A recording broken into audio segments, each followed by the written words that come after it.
The rain had not stopped for 3 days. The Bighorn Valley was drowning. Fences, barns, and cattle gone. The river had no mercy left. Eli Carter watched from the ridge, a lone rider under a gray sky.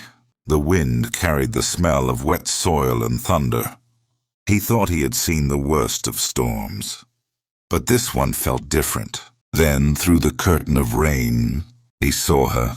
A woman standing on the far bank, waving a white cloth.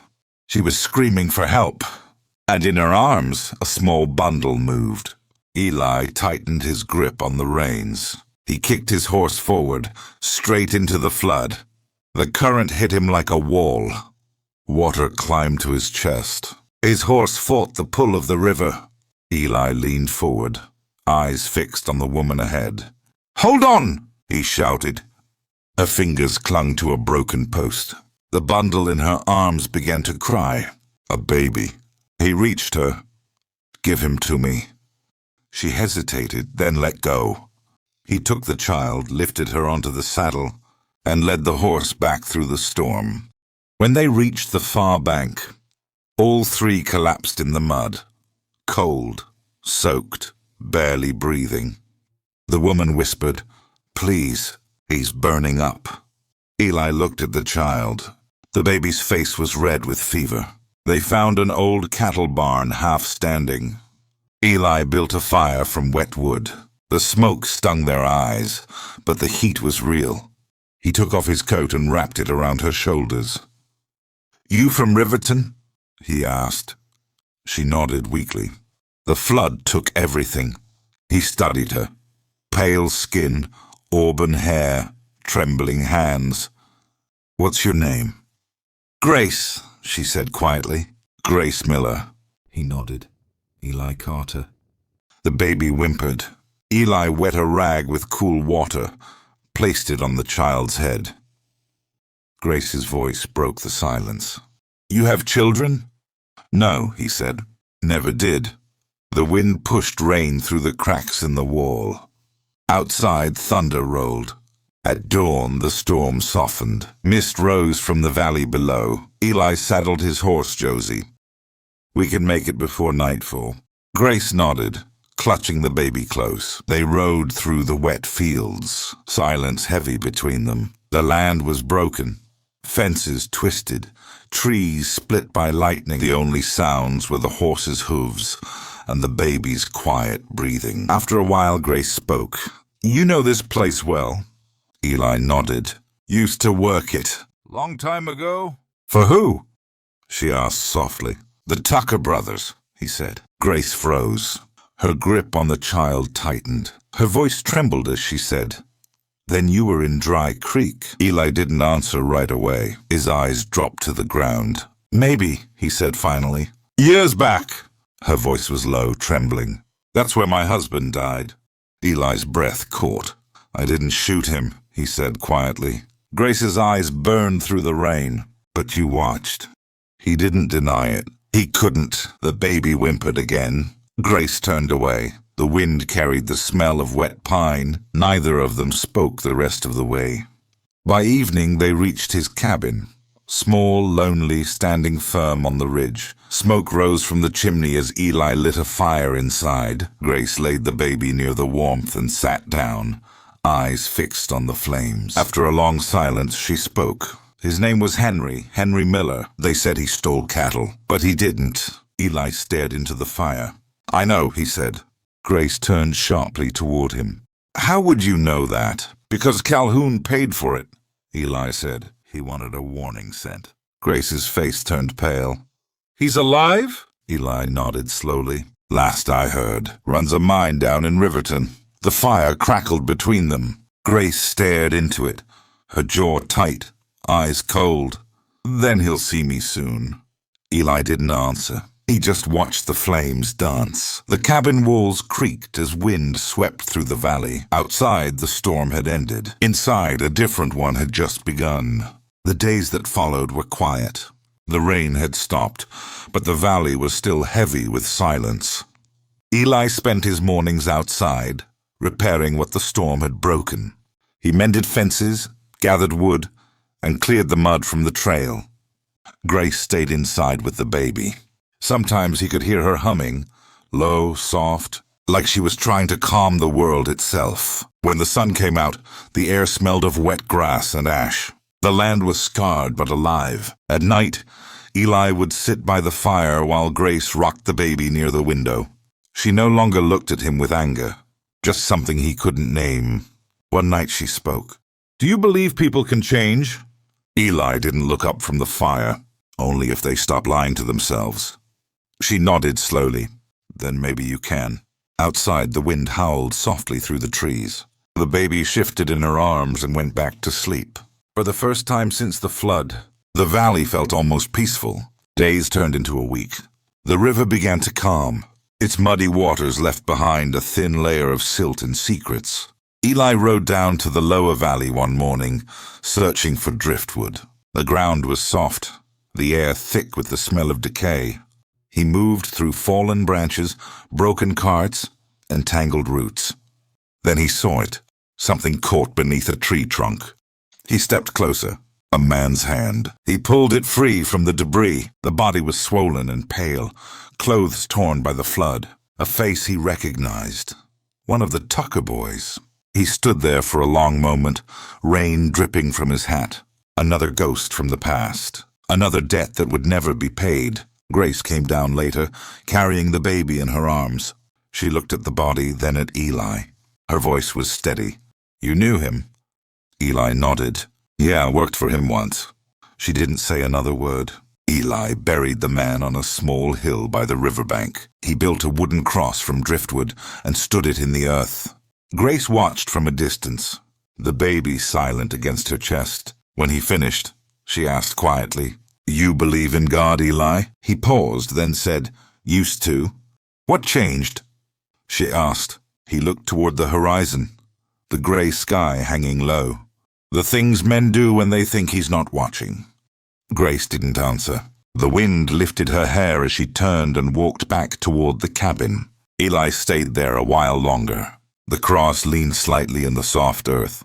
Behind him, the river kept moving slow, quiet, endless. The next morning, the cabin was quiet. Too quiet. The fire had burned out. He stepped outside. The air was crisp, still heavy with the smell of wet pine. The trail near the cabin showed fresh hoof prints, small, light.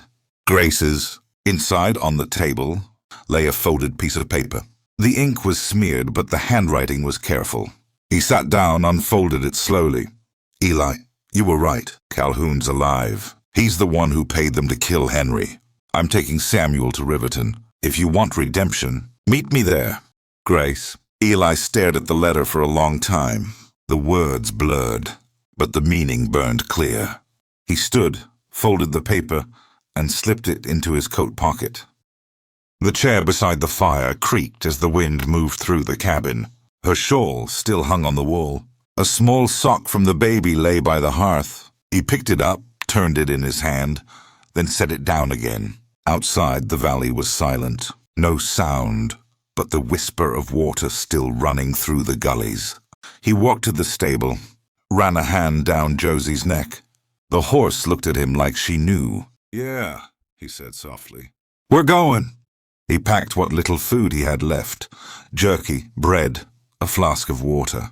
He loaded his revolver, strapped on his saddlebag, and mounted up. The sun was just breaking through the clouds when he rode out. Steam rose from the wet ground. The air was heavy with the smell of mud and grass. He followed the old wagon road down into the valley. The flood had stripped the land bare. Fences gone, houses broken, the bones of trees lying in the dirt. Everywhere he looked, there were signs of life starting again. A bird on a branch, a rabbit darting through the brush. The land was trying to heal. Maybe he could too. He rode for hours without speaking, without thinking. The letter pressed against his chest with every movement of the horse. It felt heavier than iron. When night came, he stopped by a dying campfire left behind by travelers. He sat down beside it, staring into the glowing embers. The wind carried the faint smell of smoke and wild sage. He reached into his coat and unfolded the letter again. His eyes traced the same lines until the words began to fade into memory.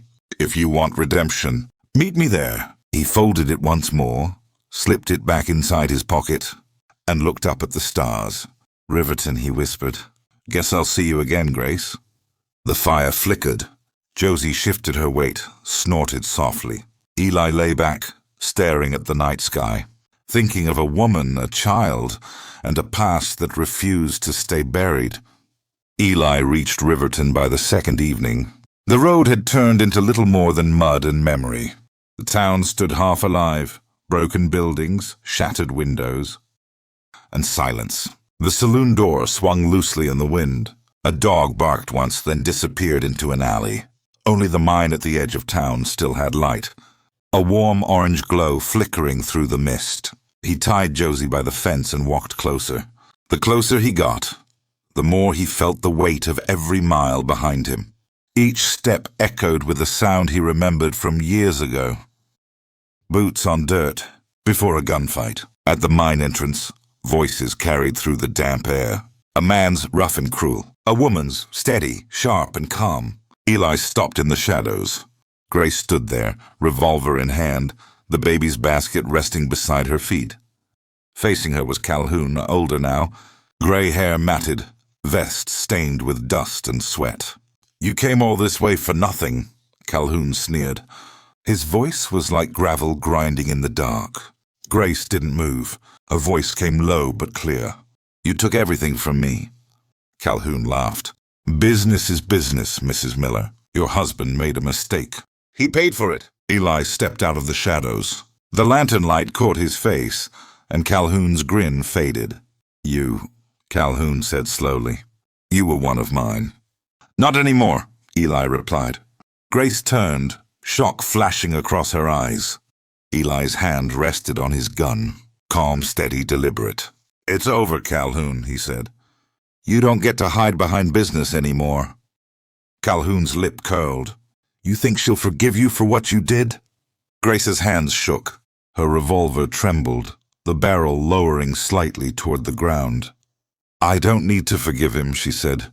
I just need to finish this. Eli took one slow step forward. Don't, Grace. You'll lose more than you'll gain.